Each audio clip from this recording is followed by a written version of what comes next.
Hello friends, મુદ્રિકાસ કુકમાં સ્વાગત છે તમારું। આજે હું તમારી સાથે શેર કરીશ મેંદાના ઉપયોગ કર્યા વગર મેથી નમકીન સ્ટીક। મેથી નમકીન ચા સાથે એકદમ ટેસ્ટી લાગે છે। નાસ્તા માટે આ મેથી નમકીન ઘઉંના લોટમાંથી જ બનાવીશું અને મેથીનો ટેસ્ટ આની અંદર એકદમ સરસ લાગે છે। બાળકો પણ મન ભરીને ખાશે। તો ચાલો મેથી નમકીન સ્ટીક કેવી રીતે બનાવવી તે જોઈએ। मेथी नमकीन बनावा माटे मैं यहाँ लीली मेथी लीधी छे। मेथी ने धोईने आ रीतनी समारी लीधी छे। तो हवे आपणे मेथी ने सौथी पहेला रोस्ट करी लईशुं। मेथी ने रोस्ट करवा माटे 1 चमची घी एड करीशुं पेन नी अंदर। घी पीगळे एटले समारेली मेथी एड करीशुं।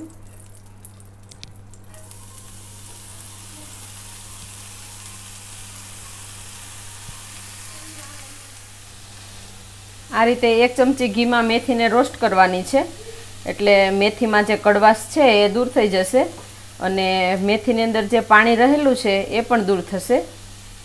एटले आ रीते मेथी ने रोस्ट करी लईशुं। अहींया मेथी ने रोस्ट करती वखते गैसनी फ्लेम लो राखवानी छे अने वधारे रोस्ट नथी करवानी। 2 થી 3 मिनिट थाय एटले आपणे गैसनी फ्लेम बंद करी दईशुं। 3 मिनिट जेवुं थई गयुं छे अने मेथी आ रीतनी सॉफ्ट थई गई छे। तो हवे गैसनी फ्लेम बंद करी दईशुं। हवे मेथी ने ठंडी पड़वा दईशुं। हवे लोट बांधी लईशुं। तो मैं अहींया 1.5 कप घऊंनो लोट लीधो छे, जे आपणे रोटली बनावीए छीए ए लोट छे। 1.5 कप एड करीशुं। आ 1/2 कप। 2 चमची सूजी एड करीशुं मेथी नमकीन ने खस्ता बनाववा माटे। 1/2 चमची आखू जीरु एड करीशुं। 1/2 चमची अजमा एड करीशुं। 1/2 चमची काळा मरीनो पाउडर। पचवामां हळवा रहे એટલા માટે આપણે અહીંયા મરી પાવડર અને અજમાનો ઉપયોગ કરેલો છે। હવે 1/2 ચમચી લાલ મરચું એડ કરીશું। સ્વાદ પ્રમાણે મીઠું। 1/2 ચમચી ધાણા જીરું પાવડર। 1 ચમચી સફેદ તલ। तलथी एकदम सरस टेस्ट आवशे। हवे आपणे जे मेथी ने रोस्ट करेली छे ए एड करीशुं। अहींया तमारी पासे जो लीली मेथी न होय तो तमे कसूरी मेथी ने पलाळीने आ रीते एड करी शको। हवे घीनुं मोण एड करीशुं। तो मैं अहींया 2 मोटी चमची घी लीधुं छे। अहींया आपणे घीनुं मोण आपीशुं। जो तमारे तेलनुं मोण आपवुं होय तो तमे तेलनुं पण मोण आपी शको, पण घी थी एकदम सरस टेस्ट आवे छे अने खस्ता बने छे। हवे बधुं मिक्स करीने लोट बांधी लईशुं। आ रीते बधुं हाथेथी ज मिक्स करी लईशुं। मसाला एकदम सरस मिक्स थई गया छे अने मोण पण आ रीतनुं लागी गयुं छे। आ रीतनुं परफेक्ट मोण छे। तो आ रीतनुं मोण आपवा माटे जेटલું ઘીની જરૂર પડે એટલું આપણે અહીંયા એડ કરવાનું છે। तो हवे आपणे थोड़ुं थोड़ुं पाणी नाखीने लोट बांधी लईशुं। लोट ढीलो न थई जाय એટલા માટે આપણે થોડું થોડું પાણી એડ કરતા જઈશું। આપણે પરાઠાનો લોટ બાંધીએ એ રીતનો લોટ અહીંયા બાંધવાનો છે।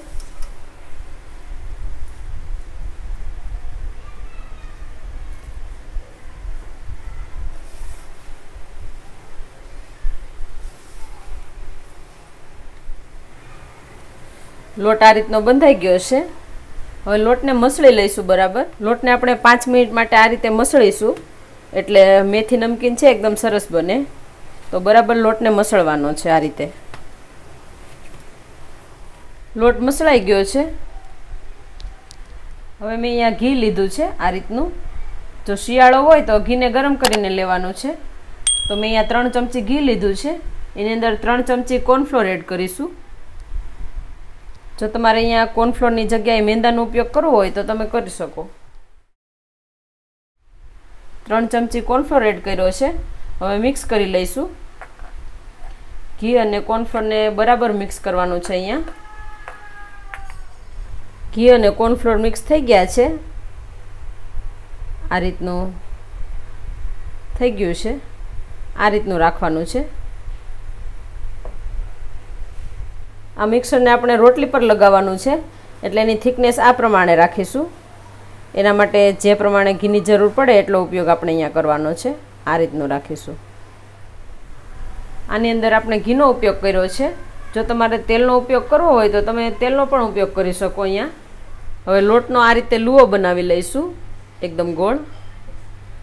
હવે થોડો કોર્નફ્લોર નાખીને રોટલી વણી લઈશું. આ રીતે થોડો ઓટામણો એડ કરીશું.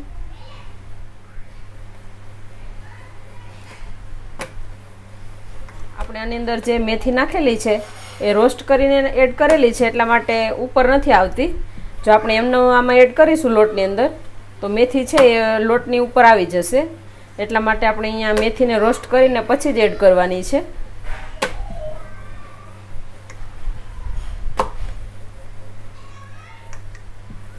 રોટલી આ રીતની વણાઈ ગઈ છે.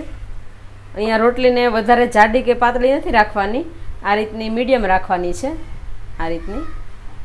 હવે આપણે કોર્નફ્લોર અને ઘીનું જે મિશ્રણ તૈયાર કરેલું છે એ લગાવીશું આના પર. વધારે નથી લગાવવાનું, આ રીતે પતલું લેયર રાખીશું. હવે રોટલીને ફોલ્ડ કરીશું આ રીતે. આ રીતે બંને બાજુથી ફોલ્ડ કરી દઈશું. આ રીતે આના પર રાખીશું એટલે ખુલે નહીં. હવે ફરીથી આના પર પણ મિશ્રણ લગાવીશું. આ મિશ્રણ લગાવવાથી પડ છે એકદમ છૂટા પડશે. હવે રોટલીને આ રીતે ફોલ્ડ કરીશું, આ રીતે બંને બાજુથી.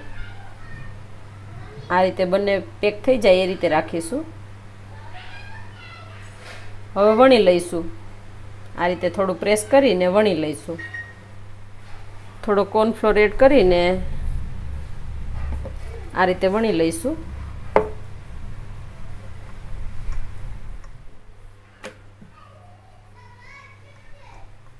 આ રીતનું વણી લીધું છે. હવે ફરીવાર આ રીતે મિશ્રણ લગાવી દઈશું. આ રીતે ફોલ્ડ કરીશું, આ રીતે. હવે આના પર પણ મિશ્રણ લગાવીશું.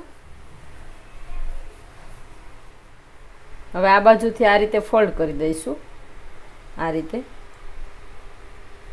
હવે થોડું પ્રેસ કરીને એકવાર વેલણ ફેરવી દઈશું. હળવા હાથે વેલણ ફેરવવાનું છે અહીંયા, આ રીતે. હવે કટિંગ કરી લઈશું. આ રીતનું અહીંયા જાડું જ રાખીશું આપણે, એટલે બરાબર ફૂલે. તો હવે કટિંગ કરી લઈશું. આ રીતે સાઈડમાંથી થોડું કાઢી લઈશું. આપણે બીજી વખત બનાવીએ એમાં એડ કરી દઈશું આને. આ રીતે કટિંગ કરી લઈશું, આ રીતે. આ રીતે મીડિયમ સાઇઝના ટુકડા કરી લઈશું. તમારે જે પ્રમાણે ટુકડા રાખવા હોય એ પ્રમાણે તમે મોટી રોટલી વણી શકો. તો આ રીતની બધી સ્ટીક બનાવી લઈશું.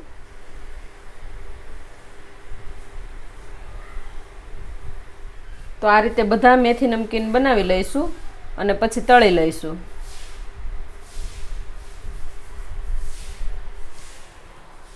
મેથી નમકીનને તળવા માટે તેલ ગરમ મૂકી દીધું છે અહીંયા. તો હવે તેલ ગરમ થાય ત્યાં સુધીમાં આપણે બધા મેથી નમકીન વણી લઈશું. તેલ ગરમ થઈ ગયું છે, તો હવે આપણે તળી લઈશું. અહીંયા ગેસની ફ્લેમ મીડિયમ રાખીશું એટલે બરાબર તળાઈ જાય.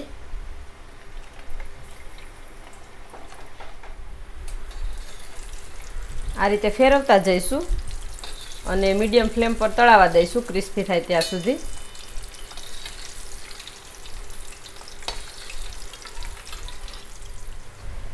ધીમે ધીમે કલર ચેન્જ થતો જાય છે. આ રીતનો કલર થઈ ગયો છે અને પડ પણ આ રીતે છૂટા થતા જાય છે. તો આ રીતે હલાવતા જઈશું. તળતી વખતે ગેસની ફ્લેમ મીડિયમ જ રાખીશું એટલે અંદરથી બરાબર તળાઈ જાય.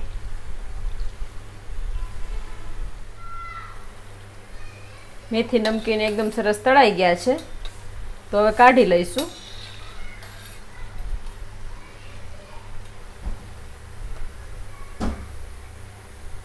આ રીતના એકદમ સરસ પડ છૂટા થઈ ગયા છે।